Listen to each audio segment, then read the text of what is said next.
Welcome to the latest episode of Film Finest with me, Liz O'Donnell. The films I'll be reviewing in this episode are What Happens in the Night, the new horror film by acclaimed director Jan de Nijberg, and Happy as Larry, a new romance comedy starring Harrison Wyatt and Sonia Smith. Let's start with What Happens in the Night. Set in a convent school in the 1950s, this film tells the story of two boys who are haunted by apparitions of monks. The film has the feel of a comic book, as it's shot in black and white with occasional shots of vivid color. De Nijberg, the director, said he wanted some elements to stand out, and he has used color to do it. I would say quite effectively. He claims his inspiration for the film is his own experiences growing up in 1950s Liverpool. A believer in ghosts himself, he thought he saw ghosts in his school years.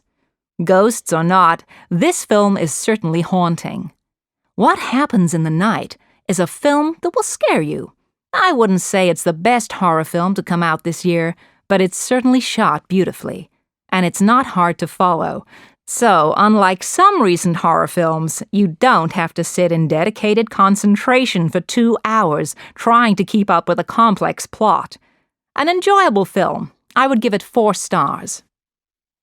In Happy as Larry, Sonia Smith and Harrison Wyatt play two people who fall in love but cannot be together because of their families. The build-up to the film has certainly been epic, with gossip about both co-stars in the papers. Rumor has it that Smith and Wyatt aren't the best of friends. In fact, on the set, they barely spoke to each other. I have to say, though, this doesn't come across in the film, and they look like a great couple. Happy as Larry is a move away from the usual films Sonia makes. She is better known for her roles in action films, but she has shown herself to be a capable comedy actress. However, I'm not sure this is the finest film to do it in. Both men and women alike can get something from this film, but the romance angle is overplayed, and the laughs are few and far between. If you want romance, this film is fine, but if you want comedy, I would recommend seeing something else.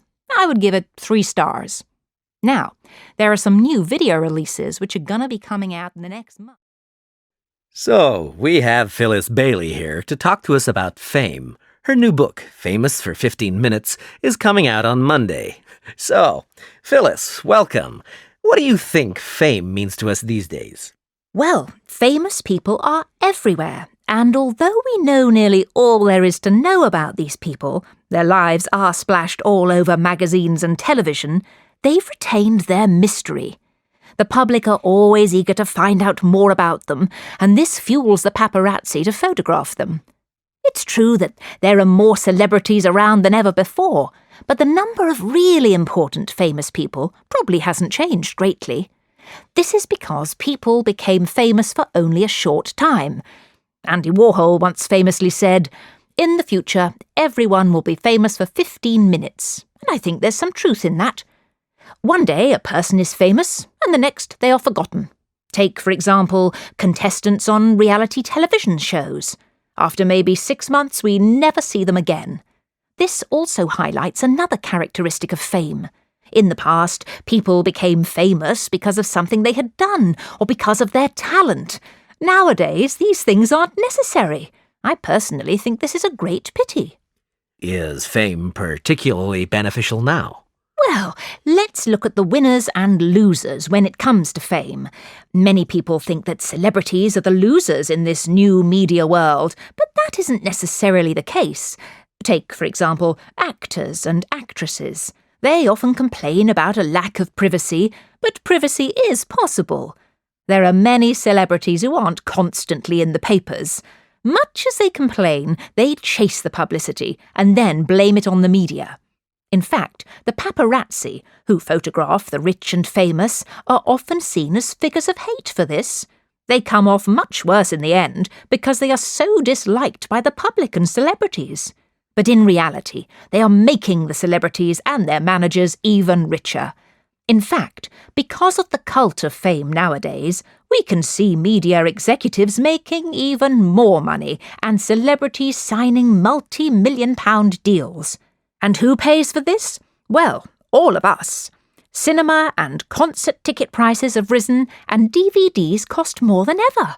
Merchandising makes a fortune for the famous these days, and although we are paying for it, the rewards go to only a small elite, the big players, the stars and the executives, but they miss a lot of the creative talent in the industry, like the people who write the screenplays. They are still on the same salary they were on 10 years ago. Executives certainly have a difficult job managing their clients, but they get rewarded well for doing so. I, for one, think these rewards should be more fairly spread. How could this be done, are you suggesting? Thank you for coming along to the Cultural Sydney talk. I'm going to start by telling you about the Yellow Plaque scheme, which has been running in Sydney for over 40 years and has been incredibly successful.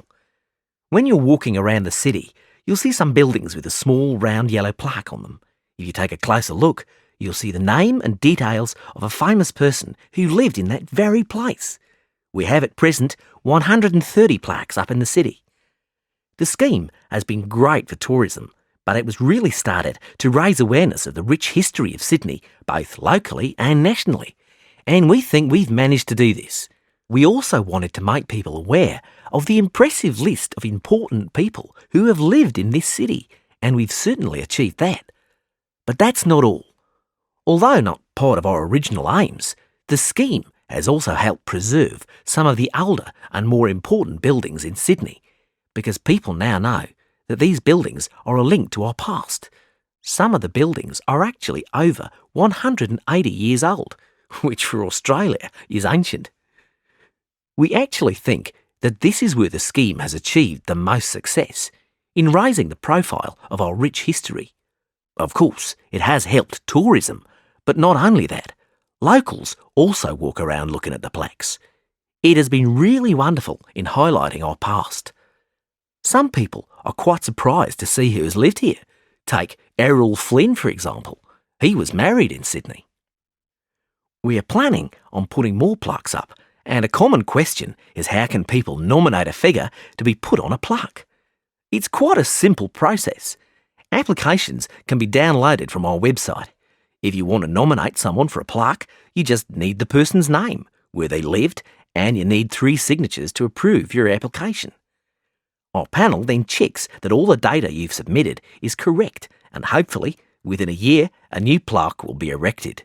But you can't nominate just anyone. A plaque can only be given to a person who is famous and has achieved something out of the ordinary, like an important politician or world record-breaking sportsman, for example. We aim to have 50 new plaques up within the next 3 years, and we have plenty of funding to do so. Our funding comes from 3 sources: the local council, community donations, and the tourist board. Whereas in the past, the tourist board put in the majority of funding, now public donations count for 65% of all total funds. In fact, our funding is so healthy now, there are plans to expand the scheme. At the moment, we only have yellow plaques for all the famous people, but we are aiming to produce different coloured plaques so that people can do specific walks. For example, if they are interested in famous sports personalities, they can do a tour following the red plaques, the colour we are aiming to use for these people. We are looking at introducing grey, white and green plaques as well. We are thinking of using grey plaques to signify people who have done important work within the government, and white plaques for those who have done good works in the community. Lastly, our green plaques we think will be very popular. These will be for painters and sculptors, leaving our yellow ones for writers, actors and other people of note. We do hope you enjoy looking at the plaques around the city. We have guidebooks on sale in the gift shop where you can find all the plaques. These are priced at $11.99.